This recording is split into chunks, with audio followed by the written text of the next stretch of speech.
the person that's looking to open an affiliate, make sure that this is 100% what you want to do, and that your biggest goal is to create a community and create an inclusive space where people feel like they can be vulnerable, where they want to be coached, and where whoever this person is ready to give everything that they have in the beginning of owning a small business. I don't think it's specific to CrossFit. I think that anybody that wants to start a small business at any time needs to be prepared to give everything to that small business. Hello and welcome to another episode of Chasing Excellence. Every week on the show, we dedicate some time to exploring how we can live a life of better health and increased fulfillment. We answer your questions about the 5 factors of health, dive deep on living a life of excellence, and explore the strategies and frameworks to help us chase what truly matters. My name is Patrick Cummings, here as always with Mr. Ben Bergeron, and we are joined this week by friend of the show, Max Isaac. How are you, Max? Great, happy to be here. Like we said before, enjoying a no snow day. So that's right. We were supposed to get a bunch of snow up here in the Northeast, and we got exactly none. Max, you were on the show. I should have done a little research 2 or 3 years ago. That was the last time you joined us. I'm excited to have you back. We're going to do something that we did a handful of times last year, which is just we're going to have, as I call them, friends of the show, and you're just going to answer questions as we normally do here on the show. So we're just going to do our normal format. So this week we're going to focus on gym and coaching because, Max, you're the co-owner of CrossFit Tilt. Ben, obviously, you've been in a gym once or twice. So we're going to focus on affiliates and coaching this time around. That's kind of what we're going to focus on this week. So we've got a few coaching-focused listener questions. One about coaching during EMOMs and Tabatas. The other about balancing one's own training time with being available to help members when they need it. Our main chat is going to be another listener question, but this one about advice for folks looking to open a CrossFit affiliate in 2024. And then we'll wrap up with a round of Hopper Talk where we'll talk about whether it's worth being alive after your 20s are over. That's what we're doing. Oh my God. How sounds so morbid. That is definitely written by, it's got to be written by like a teenager. That's right. Like no one over 30 would be like, it's time to hang it up. But just hang it up. This isn't worth it anymore. Real quick though, a listener sent us a question. DK, he says, hello, was wondering if there's any consideration to a members only podcast with no commercials and sponsors. And the answer to that, DK, is yes. If you head to www.chasingexcellence.email, get on the list and then jump into the premium. Every week on Tuesdays, we send out an email with an ad-free, sponsor-free version of the episode. So there you go. All right. Warm up. We start each episode with your questions about the 5 factors of health, those few fundamental behaviors that most positively affect our performance, vitality, and longevity. Those 5 factors are how we eat, how we move, how we think, how we connect, and how we recover. As I said, we've got 2 questions, both coaching focused. This first one is from Randy. It's in our move category. I've been a CrossFit coach for almost 12 years, and one of my only pet peeves, aside from the sumo deadlift high pull being one of the 9 foundational movements, is when EMOMs and Tabatas are programmed. I find myself transforming into a really great clock watcher and countdowner in small increments, and I know I'm missing opportunities to offer corrections on movement or even encouragement for sound form. My question is, do we continue to program these time domains? I do see their value in training, or do we leave them out and exchange them for longer duration EMOMs like EMOMs on the 2 or 3 minute and use Tabatas for warm-ups and skill work instead? Max, you're our guest. I'll let you go first. Oh, great. I'd say definitely don't stop programming these time domains. I'll use the EMOM as the first example, and I'll just use like a weightlifting class. I love EMOMs for weightlifting. I think it keeps people engaged, keeps people interesting. I think you could fall victim to being a clock watcher if you didn't go in it with a plan. If you do go in it with a plan, it is you're taking each minute and focusing on 2 athletes. And you're saying, Ben, you're going to go at the 3, 2, 1, go. Patrick, you're going to go at a 30-second delay. And inside of, let's say, a 20-minute EMOM, or we did a 30-minute one where there was high hang clean, and regular clean. So 30 minutes, essentially you could see 60 athletes in those 30 minutes if you break it down like that. Now, if you don't do that, then it's kind of like when you're trying to correct movement, when you see everything but you see nothing. So if you have no focal point there, then it could certainly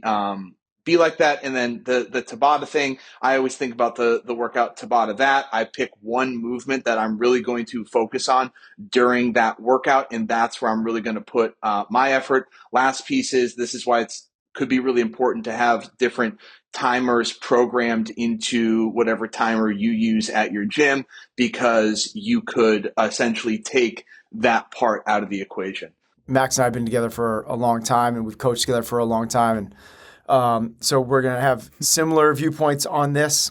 But I will say that I see both sides of it. And I love the question from Randy because it means that he wants to coach and he understands what coaching's about.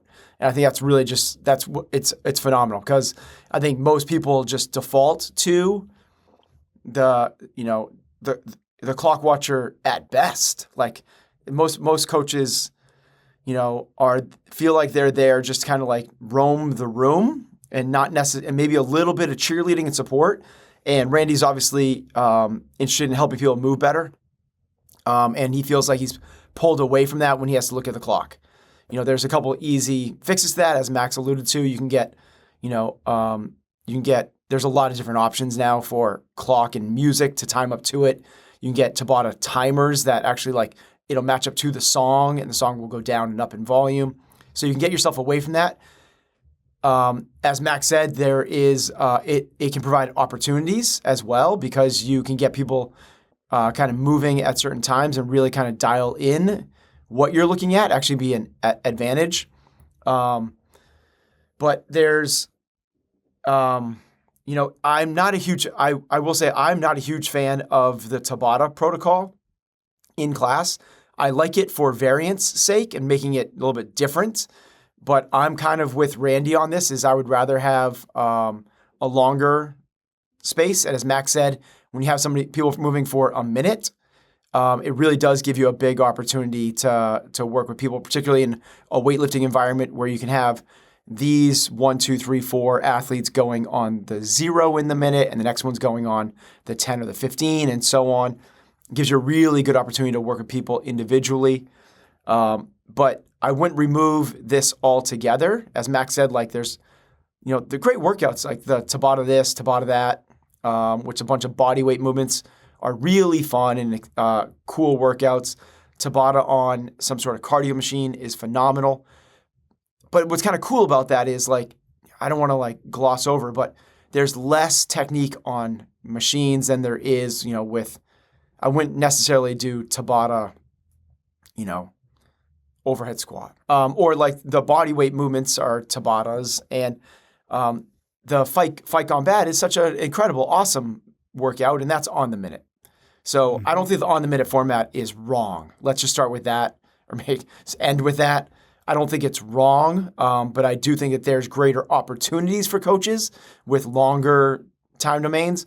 But I would not axe them all together. And I think that if it just lived as a little pet peeve, that's fine. Let it be the kind of thing that bugs you a little bit, but also accept that if it shows up once every 3, 4, 5 weeks, it's not the end of the world for your affiliate, for your programming, for your coaching, or the development of your athletes. If that's what you're doing 4 days a week, I think we have some issues.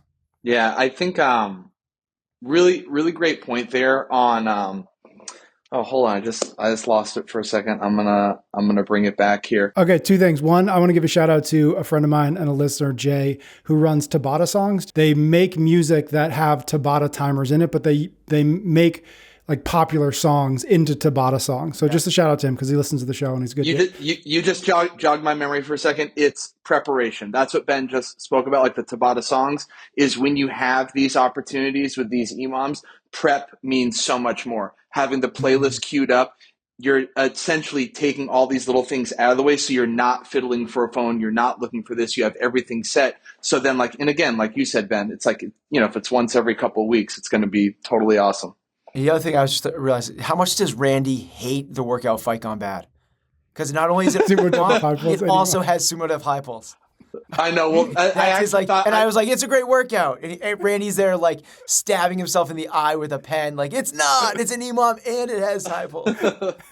But here's if you're going to do those, and I talk to my coaches about this, and I know Max does the same. There are workouts that that is the role. You don't have to be Hawkeye, movement king every single time you're working with your athletes.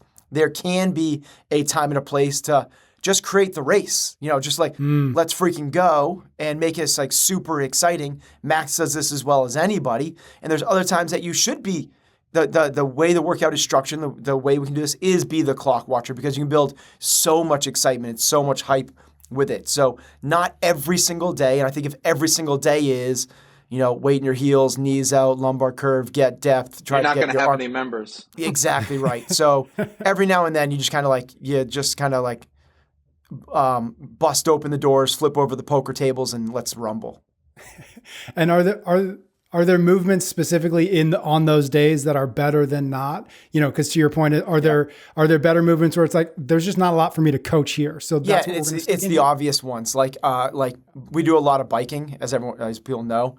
But one of the reasons I like biking, so let me back it. So biking would be an obvious one, because while there is a lot of skill, I'm not super fit, but I can hang with most of the big dogs in a cycling workout because I spent so much time on a bike being a triathlete. So there is technique, but everything lives on a spectrum, right? And that's the lower technique side of things. Fixed pedals, fixed range of motion. So here's the other part is when we talk about maximizing intensity for athletes, there is an inverse relationship between intensity and technique. So the example of that is if we had an athlete come in that had really, really limited mobility and really bad body awareness and not a lot of experience with the barbell, and you guys have all seen this, and we have them overhead squat. Like, they start to get down like 3, 4, 5 inches. They get, and all of a sudden their elbows start to bend. The bar comes out in front of them. Their knees are caving in. Their hips start to swing to one side and they're on one toe. It's like, yeah, we can't overhead. We can't work hard because there's too much technique involved with that athlete. So this is why one of the things that, like, if I'm working with high-level athletes, people are trying to make it to the CrossFit Games, the best high-intensity ones are the lowest technique ones. So like you can rock and roll intensity with burpees and a biking. Like put them on a fan bike and burpees, aka death race. It's the reason it's such a hard workout. You can go so hard on that. Now, people in our space and the normal people that have been like doing this for a long time, they have proficiency in the majority of the movements. So majority of the movements fall into that. But there's a non-nominal percentage of your members that aren't in that boat. Essentially, if you're always working with high intensity, high technique requirements, they don't get to work hard. That's the example of that is, okay, so we're going to do muscle ups today, but you are going to work on ring transitions. What you're saying is that person is not going to work hard that day, right? That's the case. Yep. And if the workout is we're going to program Amanda in, they don't get to work hard on the squat snatches. They don't get to work hard on the muscle ups because we're going to work so much on the technique side. So there is a time and place to, as we said, bust open the barn doors, put the Metallica on and rock and roll. It should not be on the days that you're doing Amanda. Right. Yeah, that's a really good point. And I think it's something that's really hard to manage as a coach, which is how do you give somebody that Amanda experience who doesn't have the skill, like that. I think that workout is such a perfect example because it has a short time domain. So it has this great opportunity to do a lot of skill and technique work, maybe before the 3, 2, 1 go. But then when the 3, 2, 1 go happens, how are we going to give that athlete, like you said, that feeling of intensity and that dose of intensity? My mind immediately goes to, like on the muscle up side, like let's work some of that muscle up transition stuff before, like you could even run and shoot. This is really full circle here. Like let's do a little EMOM before the workout with some snatch technique, with some ring muscle up technique. But now we're going to do the workout and we're going to do burpee pull-ups, right? Like let's give them this feeling of intensity because you're so right. There's one category of athlete that Amanda's a sprint, and that's a very, very small percentage, right? But for the general public, Amanda's something where people who are doing it as prescribed are doing either singles on the squat snatch and they're breaking the muscle up. So again, I think it's Yeah, just great example. That was good. The number of people that Amanda is a sprint for, rounded to the closest whole number, is 0. Like, Great I, workout. I think that's like such like a, yeah. And that's why Mac's absolutely right. So yeah, and let's do burpee pull-ups and, for the person who's super limited, goblet squats with a dumbbell to butt to a box. Just like that's everything. And then they get to work hard. Yeah, goblet squats are great. All right. Everything's awesome. Everything is awesome. All right, let's move to our second question. We've got it from Darren. It's in our Think Bucket. This is what he said. I'm a CrossFit coach that loves taking class regularly. We use CompTrain Gym and also follow the Open to Games track in the CompTrain app. I love coaching and helping our members inside and outside of class. I also love competing in the sport of CrossFit and have ambitions to reach higher levels within the sport. Our gym is very coachable and I love the amount of feedback our athletes are willing to receive from us. Sometimes, however, I catch myself after class doing some extra work and will see an athlete struggling with a certain movement, like a power clean, for example. It's a packed class of 20 people with one coach, and I feel somewhat obligated as a coach, although not on the floor, to help him get his form down a little bit better. This, however, takes me away from finishing my after party and leaves me feeling like I didn't give enough attention to my own training. How can I better find this balance to make sure I'm coaching and helping my members when they need it, while also ensuring that I'm giving my all to my training as well? Max, you're the guest. Rock and roll. This is such a great question. I think there's a lot to unpack here. That's such a word that we use a lot, that we've been called out for. Love it. Oh, sorry. Yeah, unpack. Yeah. Okay, well. My friend that listens to the show, he's going to talk like Rick from the Cape. He's like, whenever I see him now, he's like, let's unpack that. Okay, well, let's break it down. Yeah, I'm just calling ourselves out on it. Yeah, so I think my biggest piece is what do you really want to do? There's so much. I don't want to just bogart the mic. What do you really want to do? Like if your goal is to become the absolute best coach, then be the absolute best coach. I think that the question that they ask is one of the hardest questions, which is how do you balance being a spectacular coach and a high level athlete? I'm not really sure that's possible. I really, and this is, I know we're going to get into the talk about opening an affiliate, and this will segue nicely into it. I don't think it's possible. I think that if your goal is to really be the absolute best coach, yes, you're going to stay fit, and you can stay really freaking fit taking class. And then, adding in like 10 minutes of something at night. But if you're really going to be the best coach, be the best coach. Take class and prioritize your members. That's literally a conversation that Ben and LJ had with me 10 years ago, which is, what do you want to do? You want to be the best coach. You want to be the best athlete. I knew I could never be the best athlete because that wasn't my priority. So that's my 2 cents. Spot on. I think it's exactly right. You can't be great in two categories. So,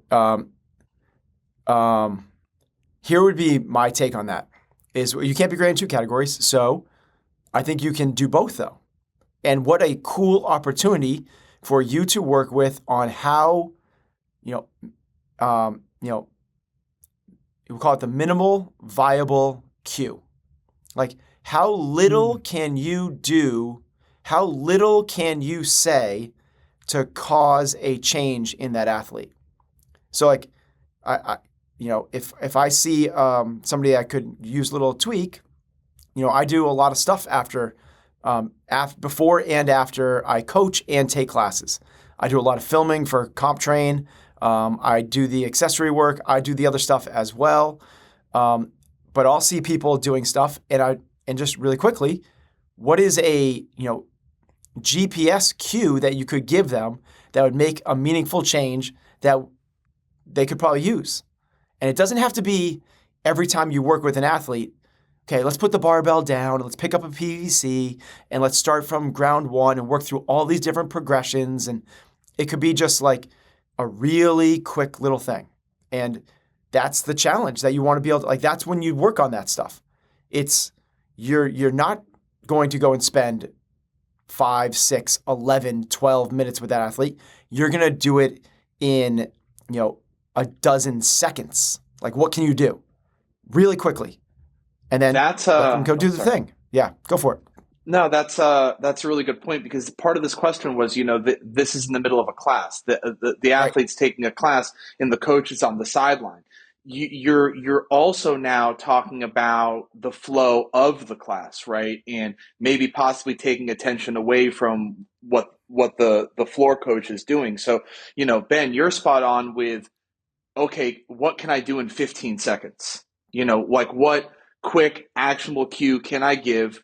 In this person's obviously bought in, right? Like this is Yeah, right. without even knowing who this coach is. Like you're doing it, you're doing the thing. You're on the sidelines doing a little bit extra, and you're concerned about a couple people in class. That's a It's awesome. spectacular Yeah. person. So I think because then it just opens the conversation for more things outside of class, right? That person finishes class. Hey, Patrick, awesome job with bringing those elbows through. I know we just chatted for a minute. I saw you doing this really well. And again, it just builds more buy-in, more confidence in the relationship, more opportunity to help this athlete, right? And also shows that athlete like, wow, this coach like really cares. Ben was doing some accessory stuff, and he took the time away to to help with that. So Yeah, I think that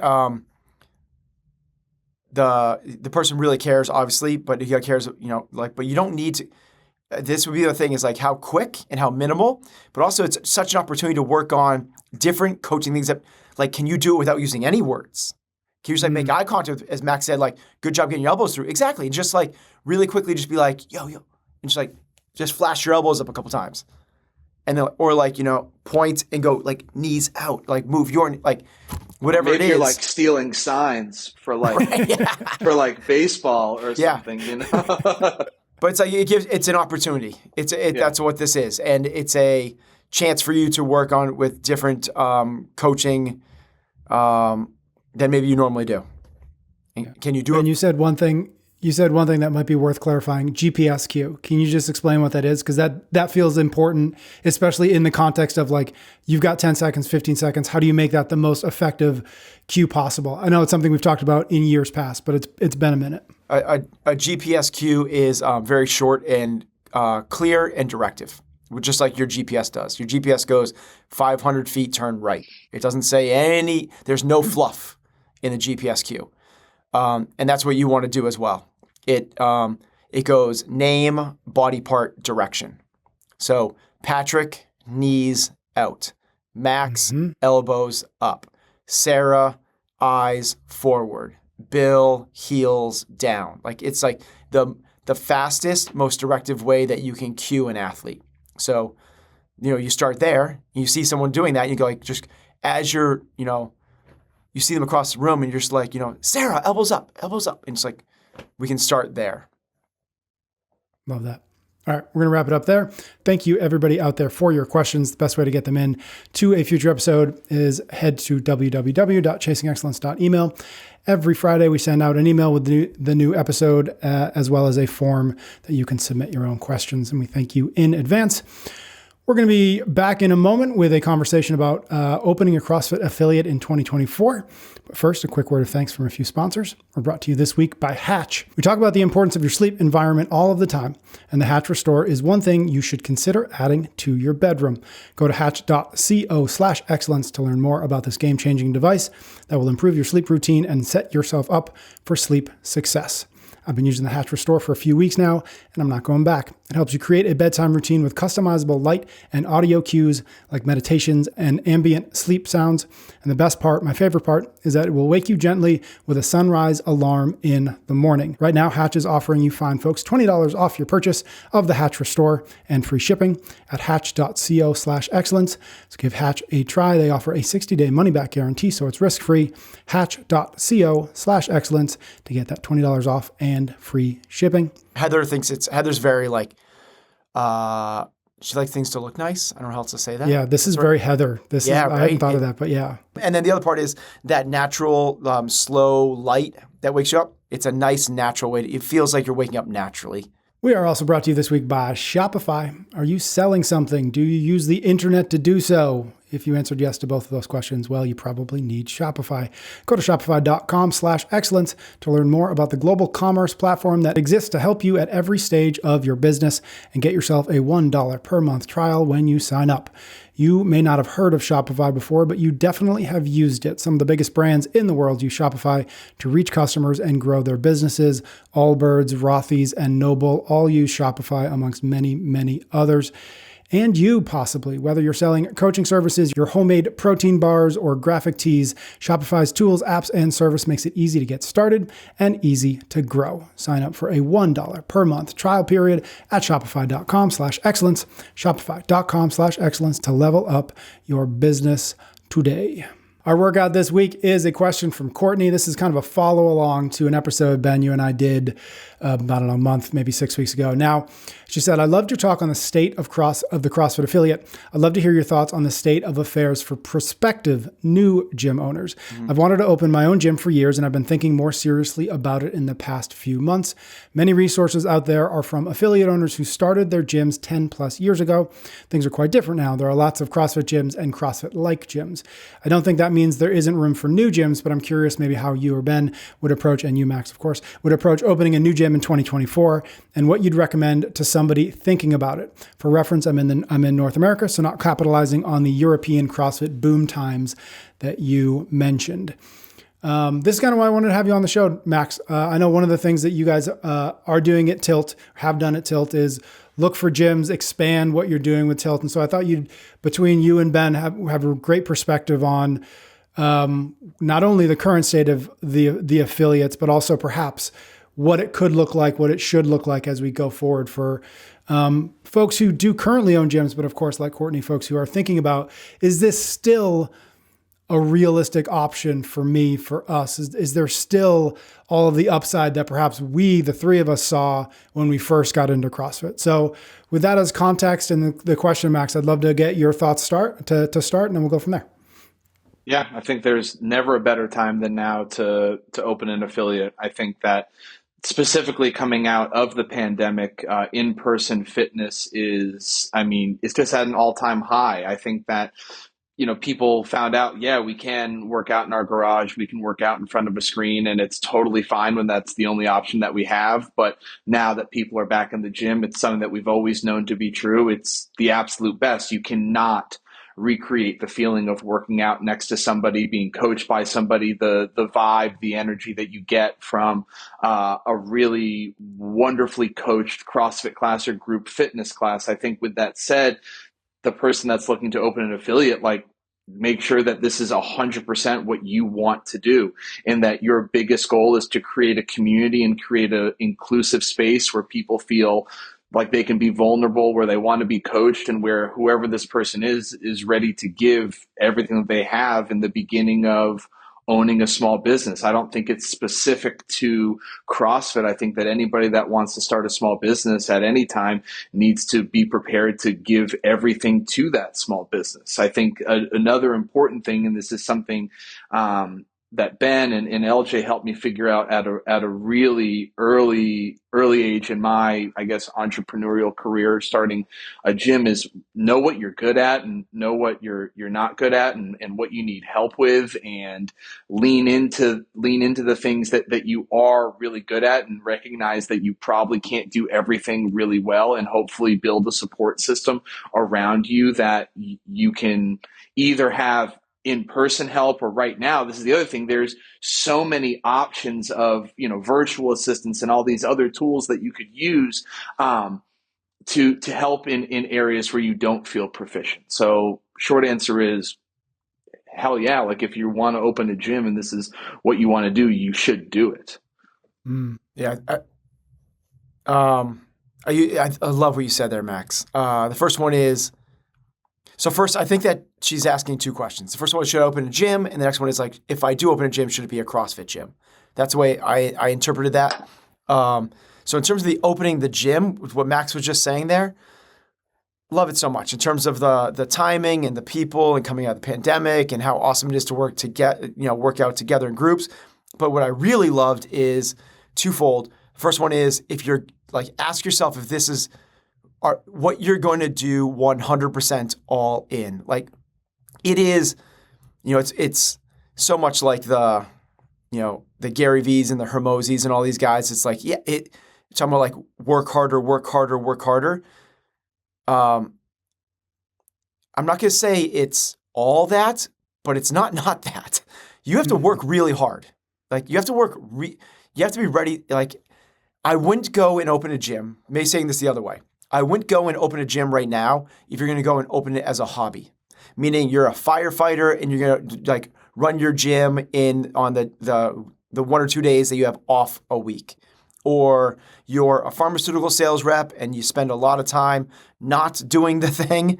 I'm just saying that because my brother's a pharmaceutical sales rep and I know how much free time he has. And you have like this free time to do this. Or you're a teacher and you're done at 3:00 so you can go and be there all after. Like entrepreneurship is hard. It's hard. Now it's amazing. It's so rewarding. And how cool is it that we get to do it with the thing that we're most passionate about? We're not opening businesses, selling widgets or picking up trash. We're doing it like the thing that we would do if we were doing this for free. Like that's for real. So that's so amazing. Doesn't mean it's easy. And I think people look at the affiliate model or the small gym boutique fitness model and go, okay, so wow, like I rent a space, I buy some equipment, get some coaches, run some classes, and wow, if members are going to pay $150 and I get 150 members and my rent is this and it costs me this in equipment, whoa, like there's a real big, like a lot's going to drop to the bottom line. And I just don't think people go in with their eyes wide open in terms of the totality of what entrepreneurship actually entails. So that's the first one is Max nailed it, is you got to be ready to go like all in. But then the other part is, he said it was kind of like almost under his breath, but I know it's what he believes in so much. Go in to create a community where people are willing to be vulnerable. That was Max's words. Mm-hmm. Like I want to swear because I'm just like effing it. Like that's so good. That is so good. Like that's what you're creating. Are you willing to go create that thing? Are you willing to put the work in to create that? Because if you're there to like get people to do thrusters and run, like I don't think that's going to be the thing. And then last thing before is I just want to double down on what he said as well, is know your strengths and your weaknesses. The biggest thing that I think that people miss in our space is because we love the fitness so much and we think that that's what it is. But we have to recognize that it's more than that. You have to be gym smart and business smart. And if you got the gym smart, meaning like you know how to coach classes and put on a great experience, connect with people, get them to move better, it doesn't necessarily mean that you have the business smart. And that's not a bad thing.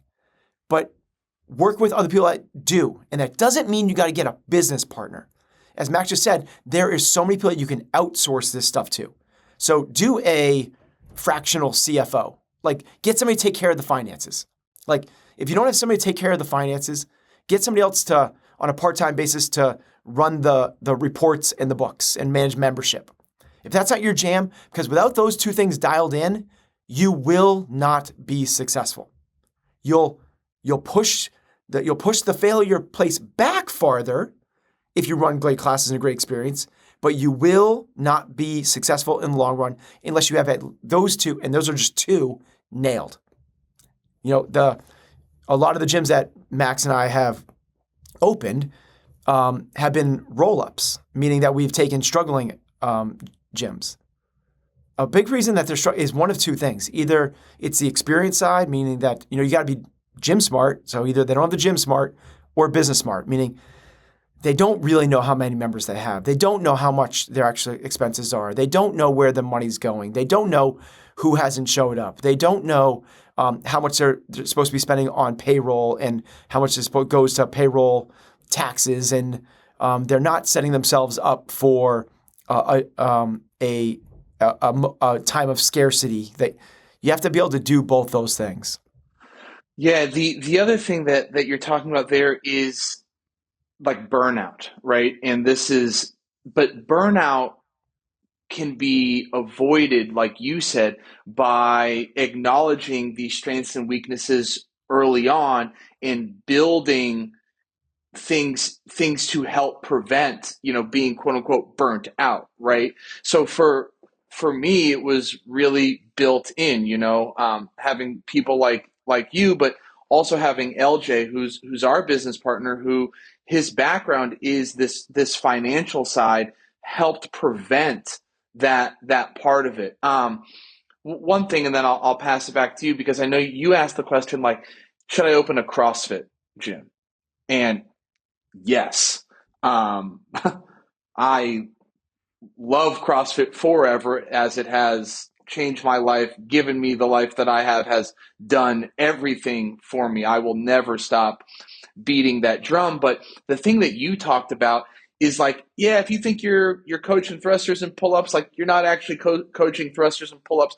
CrossFit's the vehicle, right? Like CrossFit is the thing that is going to, like we're talking about vulnerability. Like CrossFit is the thing that you're going to get to see your members' true colors and help them actually lead better lives. The fitness part is really important, but it's like it's like the gateway drug to like the really, really, really good stuff. And I really don't think that you can get there unless you experience the feeling of doing CrossFit, like the actual feeling of that intensity, the idea that on Monday you can snatch, on Tuesday you can work on toe to bar, Wednesday you can work on your squat. It creates this opportunity where only coachable people, only people that are looking to be better and to help others be better, are in these CrossFit gyms. It seeks out unique people that understand that they can't do this on their own, not because they're not strong enough, but because they know they can be better with others, right? And that's Max, like, let me, in terms of that, I love, with the snatching and the working hard and all that stuff and doing the CrossFit, that's the CrossFit, the methodology for sure. Like what about the CrossFit itself right now? Where would you say in terms of that? So somebody is going to open up because I think the words that Courtney used was CrossFit-like. So imagine somebody wants to open up, and they're gonna buy the rowers, they're gonna buy the bumper plates, they're gonna do the burpees, they're gonna do the power cleans, they're gonna do the CrossFit-like training, right? But she's gonna call it Courtney Fit. What would you say? Like, what's the advantage of being a CrossFit affiliate in 2024? I think it's yet to be seen, right? I think that there's a lot of changes that are happening, but clearly there's a lot of effort and resources that are being, I think, that are being pulled together right now. I'd say from 10 years ago to now, there's so much more out there for the CrossFit affiliate owner, right? Whether it's from the toolkit, like there are just all these different things that CrossFit's offering. I mean, I know for me, it just doesn't even feel honest to me. Like it's not even about like what CrossFit can do for me. It's the fact that like it's CrossFit. And I just don't think that I could call it anything but that. I was just in Europe, and there's a lot like this past weekend, and it's a big conversation. This came up a lot. I was talking to about 150 gym owners, and this was a big point of conversation, which is, hey, like it's going to be $4,000 for me to do this next year. There's we can do the thrusters and the burpees and rowing, and we can call it Maximus Fitness, or we can do that. I'm listening. And they don't have the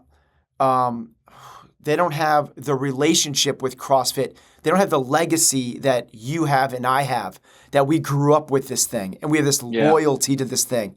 And we wouldn't know it any other way, but that's not the case anymore. Like, people are coming really to it now. Point. This is this type of training.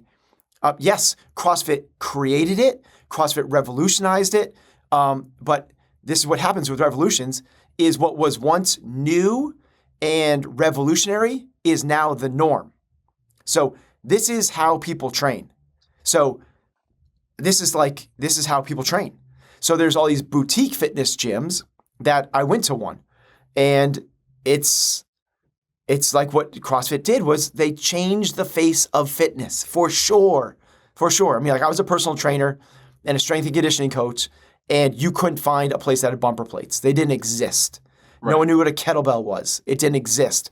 The word burpee was so rare. Like people did not know what that was. CrossFit changed that. No one bought rowers. Like it was like that wasn't a thing unless you were a rower. And there was 2 in a Globo gym. Like, and nobody went on them. But now this is the norm.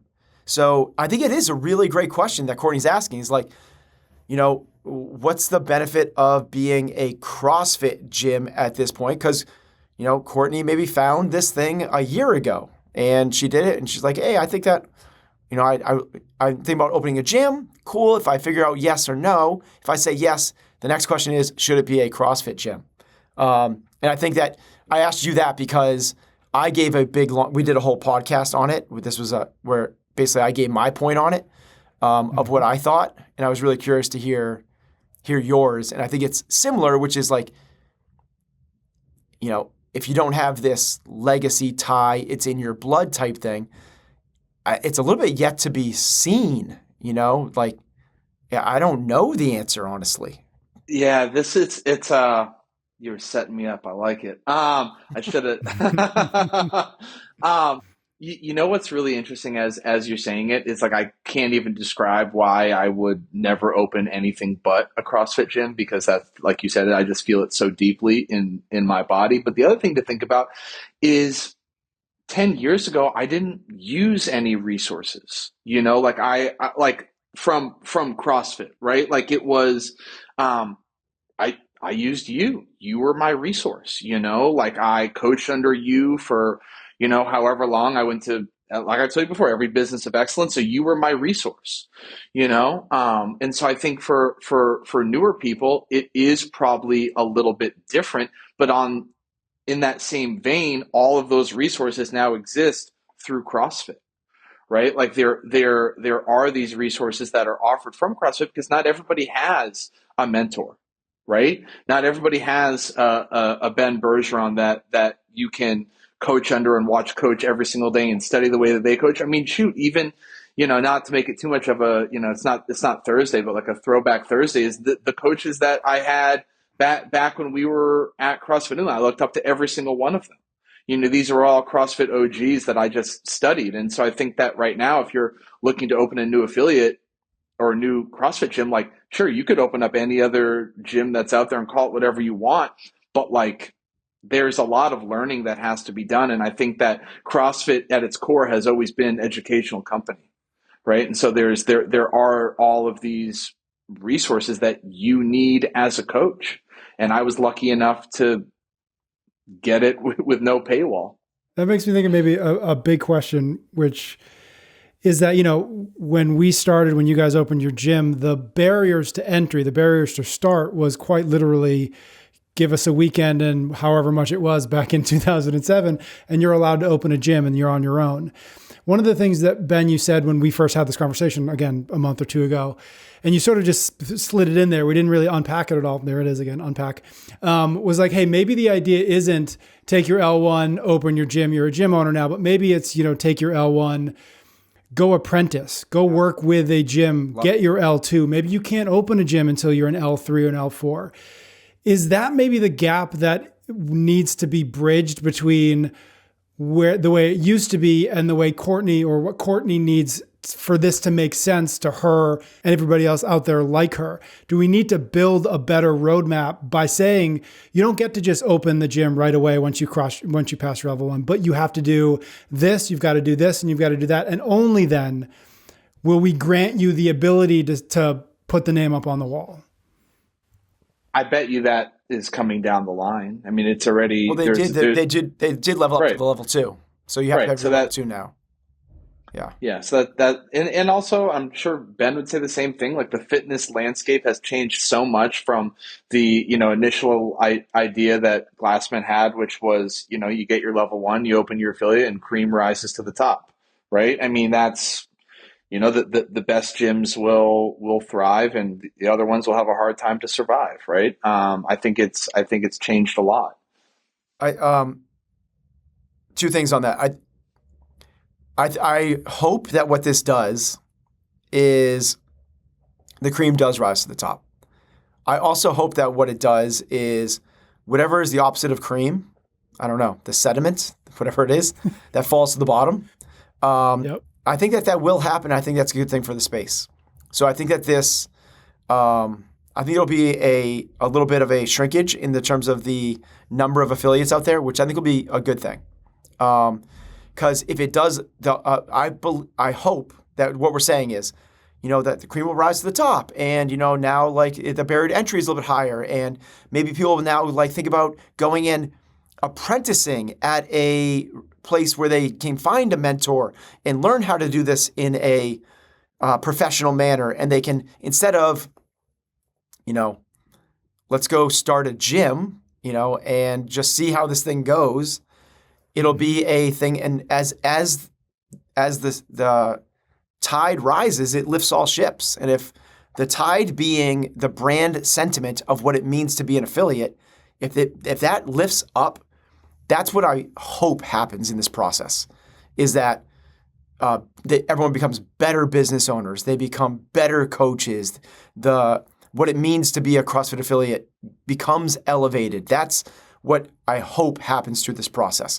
And the next part that I was going to say about that is I think that the opportunity then becomes, you don't need to start these things from scratch. And I wouldn't suggest someone start from scratch, but that you do what Max and I have done, which is you roll up gyms. You find gyms that have been struggling, because it is so much easier in my mind to turn around a gym that has 50, 60, 70, 80 members that has not been run well and not had coaches been developed and not creating the experience that should be there, but you're almost profitable. You're almost there, as opposed to starting from scratch, zero, and then working the way all the way up to 125 members. Like, take one of these gyms that has 75, 80, 90 members and is just not making it, and put in your infusion of life and brand and personality. That is the way that I would suggest going forward for Courtney, as opposed to just going from scratch. It's really challenging and a lot more risk to try to go zero. Like, I would never, and even when Max mentioned the Business of Excellence seminar, it's not the way I did it. I opened my gym with 40 members. I had 40 personal training clients that said, we'll come there. Like, not like, yeah, like we think, like, no, they're like, you open that, we'll come there.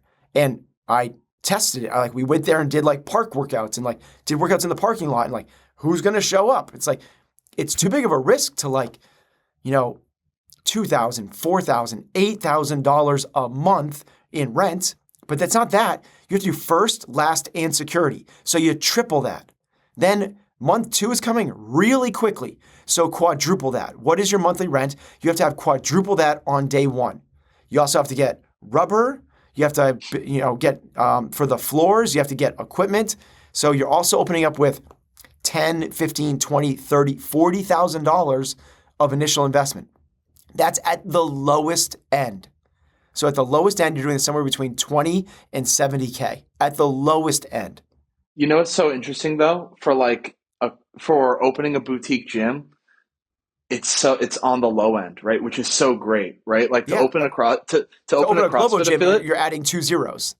I mean, think about any other of the models that are out there, and like you just said, there are so many other opportunities to sweat right now, right? There are so many other companies and this is why I love the affiliate model. I know one thing you hit on there, which was, hey, things are $4,000 a year right now, right? Which breaks down to like $333 a month, where you want to join a franchise for company XYZ. We're not going to plug any other fitness companies on this one. You're needing like $1 million liquid to even be considered for some of these, right? So, but I agree with you in that, like, doing a roll up is way safer, and Ben, you're a lightning rod coach, right? And you had 40 people that were ready to go for you. This is also a pretty good like litmus test, right? Like if you're looking to open a gym and you're like, I'm going to open a gym, and you got people banging down the door being like, dude, when you open that gym day one, I'm there. Yeah. You're like, okay, well, that sounds pretty good. And if you say that, and everybody's like, you sure about that? You don't want to go back to school? Or no, I think it's, I really would just like, can you get 50 people? Like, do you have 50 people on day one? That's not a lot. Because if you're going to open up day one and run 5 classes, which is not a lot, right? 5 classes is like 2 in the morning, a noon, and 2 at night. That's like almost nothing. Well, if you have 50 people, and we all know that attendance rates, if you're killing it, is around 60%, that means 30 people a day across 5 classes, you'll have 6 people in a class. That's something. That's something. Now, if you have 1 or 2 people in a class, what is their experience going to be when they're in that class? I don't think they're going home like, just like screaming from the rooftops of how amazing that experience was. You have to have like a little bit of this, like, as Max said, are you ready to like 100% dive into creating a community?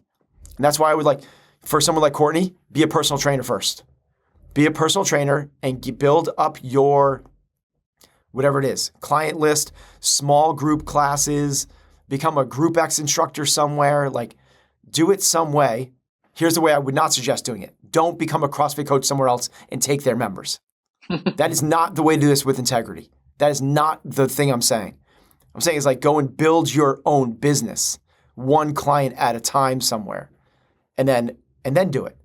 Like do it in people's homes. Do it in a Globo gym. Like do it like that's what I did. I started in a Globo gym and started doing CrossFit with my members. And all of a sudden, like they were like, "Hey, can I bring my friend to this?" I was like, "Yeah." And next thing you know, you have like 2, 3, 4 people doing this thing. And I was like, "Well, maybe we could like I'll just do like open up to anybody at 8 a.m. Anybody can come to this 8 a.m. spot." For 20, the first business I opened up was called Ben's Fit Camp, and not the first. Actually, which is embarrassing. That wasn't even the first. My first group, and I didn't have memberships. I had a shoebox, and people could drop in any amount of. It was like a street performer. People would drop in any amount of money that they wanted to after the workout, and that's how I did it. Awesome. That's really cool.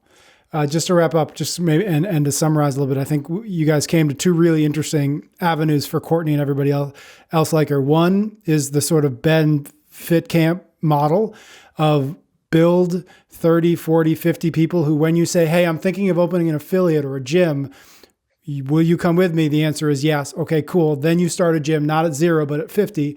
Or, and it's kind of why I wanted to have you on here, Max, which is the tilt model, which is, I'm not going to start at 0. I'm going to start at 75, and I'm going to have a different challenge. My challenge will be to re-engage that 75 member gym, fix the books, fix the branding, fix the marketing, get the coaches on board, etc.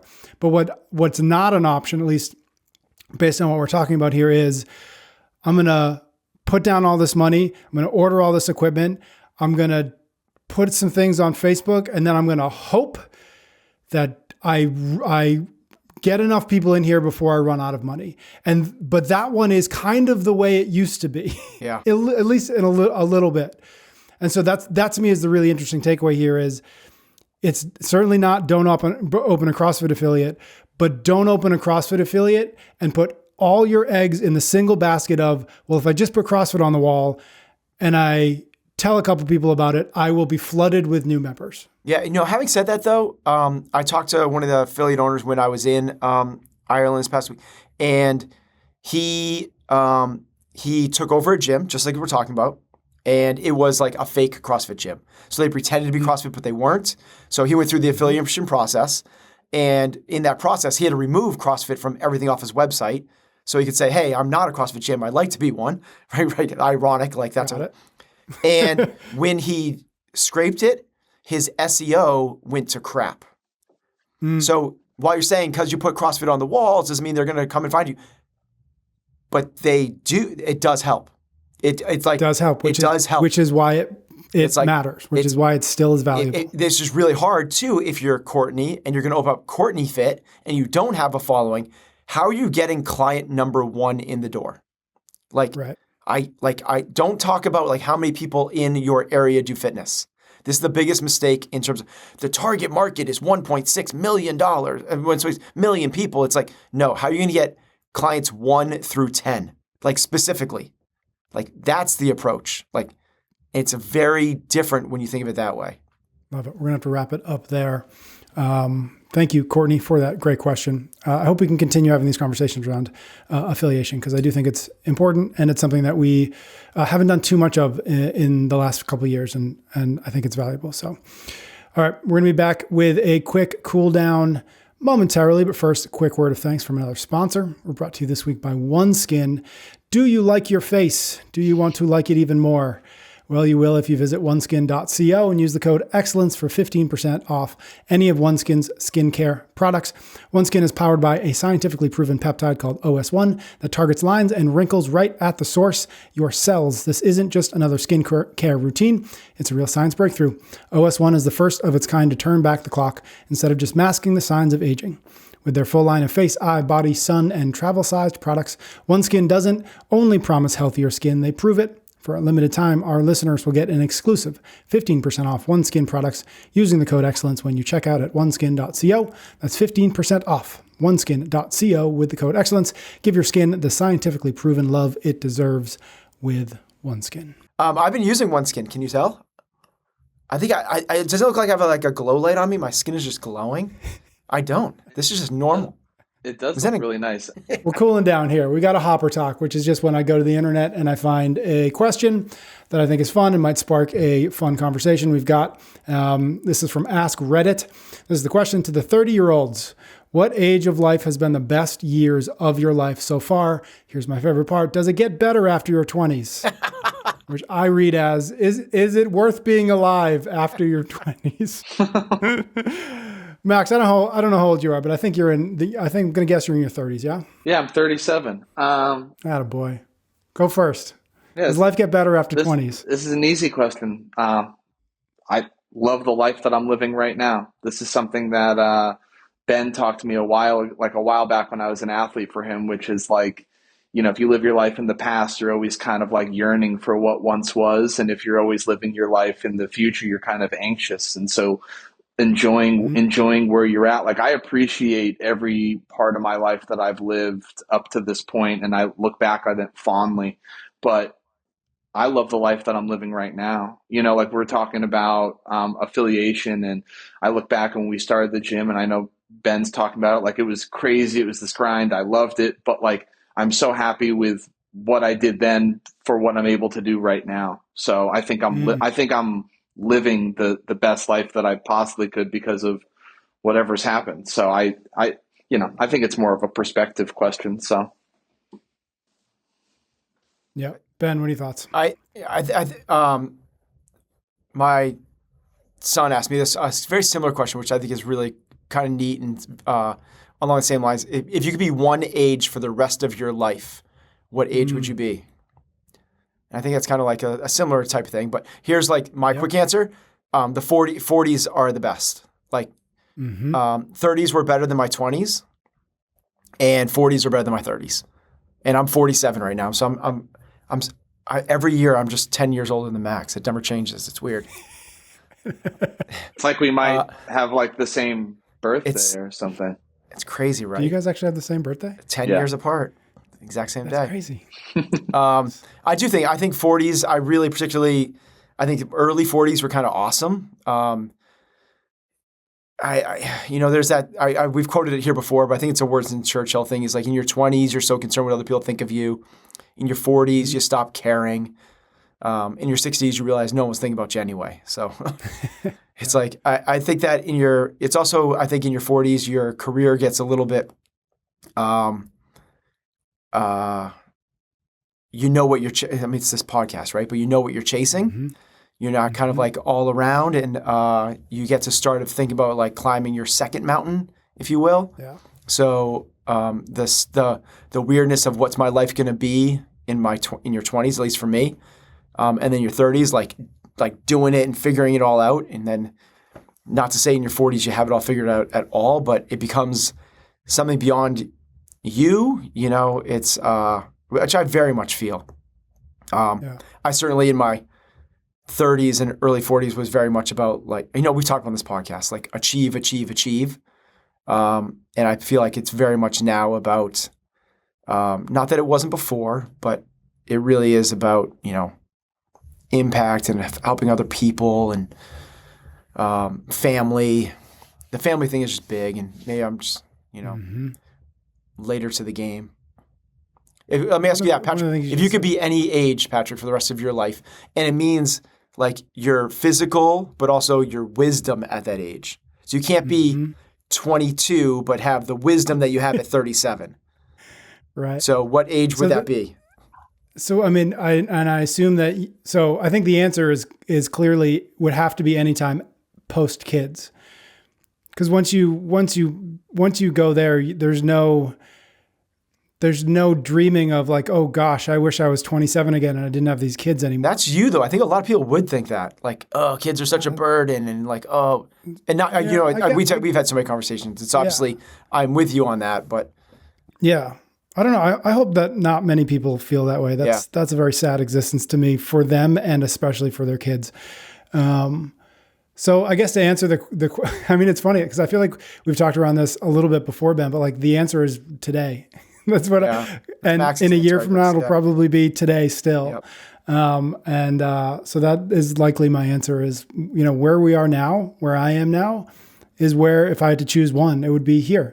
A 7-year-old or an almost 7-year-old, almost 4-year-old doing work I really like with people I really like. Like, yeah, 20s was fun, 30s was fun, but I wouldn't replace this for any of that. And one thing that, and maybe we can wrap it up here, is, as you were talking about, the thing that popped in my head is, like when you're in your 20s and maybe even to your 30s to a degree, the thing that feels scary is, well, gosh, those 40-year-olds, they have so few options now. Like they have a kid, they've got a mortgage, they've got a job that they spend a lot of time. Like the options seem to have disappeared for them. The novelty seems to have decreased for them. And yet at the same time, I think that the anxiety of being 20 is that there are so many options and there are so many possibilities and so many roads that I could take that it's actually inverted. It's actually scary. Yeah. What possibilities there are. And I think that's a part of the, whatever the 20 or 30-year-old anxiety that does exist is like, I could do so many things. And by the time you get to 30, mid 30s, 40s and onwards, those options go away for various reasons. One, because you realize that wouldn't have been good for me in any way, shape, or form. Or like, I just can't do that anymore. That's not an option for me.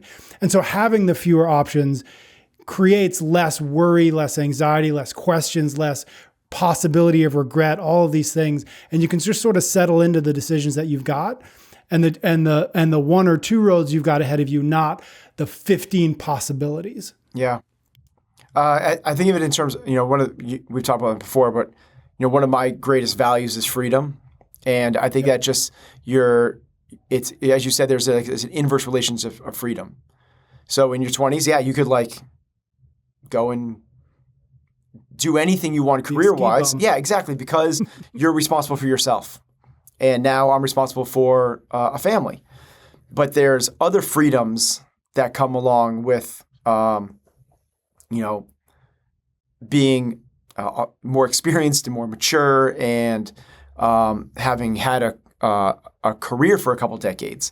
The obvious one is the financial freedom. Like I can do a lot more things now than I could when I was 24 and, just trying to start a career. And then there's just the stuff in terms of life experiences and, wisdom in terms of the choices and the way you react to things is going to be very different when you're, I have a lot more freedom mentally because I was very caught up when I was in my 20s in terms of what other people thought. And now I have freedom to like not care about that. Not say that I don't care at all. That would be a lie because it's still there. I can't wait till I'm 60 and I don't care at all. That'll be cool. But it's so much less. We'll still be doing this podcast. It is so much less than it was. And we've had similar experiences in terms of like, we've talked about why we're so introverted, as adolescents. And, this this would be so off the radar for me in my teenage years, like jumping on a podcast once a week with you to share my thoughts about anything and everything, because I have more freedom to be able to express, like, so it's just this trade-off, right? And I like this freedom more. Like if I was to trade off, like the freedom to go and party and get drunk on a Friday night, I've had both. And I get to choose. I get to choose which ones I want. I don't choose that type of freedom anymore. I don't choose the pleasure-seeking freedoms. I want this freedom, the freedom that leads to true fulfillment, not to get to like true, like a real chasing excellence part of this thing. We're gonna lose Max in a second. Max, I'm gonna give you the last word. Anything on this question you want to throw in there? No, I like all that. I think honestly, a lot of it comes down to the experience that you've gathered throughout your years, and sounding like we're all pretty happy with where we're at right now. I like what you just said about freedom. I feel that like this. Actually, a lot of this episode is we're talking about running an affiliate or being a coach, and I just remember early on as a coach, you're right. Your freedoms are different. And to be honest, when I started, I didn't have a lot of freedom in my early 20s, as a kindergarten teacher, coach, full-time coach, early on affiliate owner, like where we're at right now with the business and the life that I'm able to live. It also just comes full circle with what we talked about like, would you open a CrossFit affiliate? Like, yeah, 100%, because the freedoms that I have right now are because of CrossFit, are because of walking into CrossFit New England 12 years ago on a Groupon, diving into what we were doing. Now here I am at 37 and I do have real freedoms in my life. And Ben, you touched on it earlier, which is like we get to do what we love. What I have realized more so than ever right now at 37 is a lot of people that I know and I love don't do what they love every day. And what they do every day is a chore, and it's so incredibly draining. And I have never felt anything that other than in the past 10 years of filling others' cups while also filling my own because of what we do. And that, to me, like that level of freedom, yeah, I wouldn't trade that for anything. Like that's been the greatest opportunity and the greatest gift that CrossFit has ever given me, which is being able to wake up every single day and being like, wow, I really love this. And I really love the people that I'm around. And again, what that freedom has done for me. It's spectacular. Awesome. Max, I'm really happy that you found something that you can say that to, but a little bit of me is sad that you're not a kindergarten teacher anymore, because I would really love to have seen you teach kindergartners. That would bring me joy. Same thing as coaching CrossFitters. It's legitimately, it's the same thing. Right. I appreciate you. Thank you, Max. Thank you, everybody out there, for listening. Thank you for your ratings and your reviews. Thank you for sending us your questions. If you want to do so, www.chasingexcellence.email. The link is in the show notes. You'll get an email on Fridays with a link to a form, and we will try to get it into a future episode. And we thank you in advance. Ben and I will be back next week for another episode of Chasing Excellence.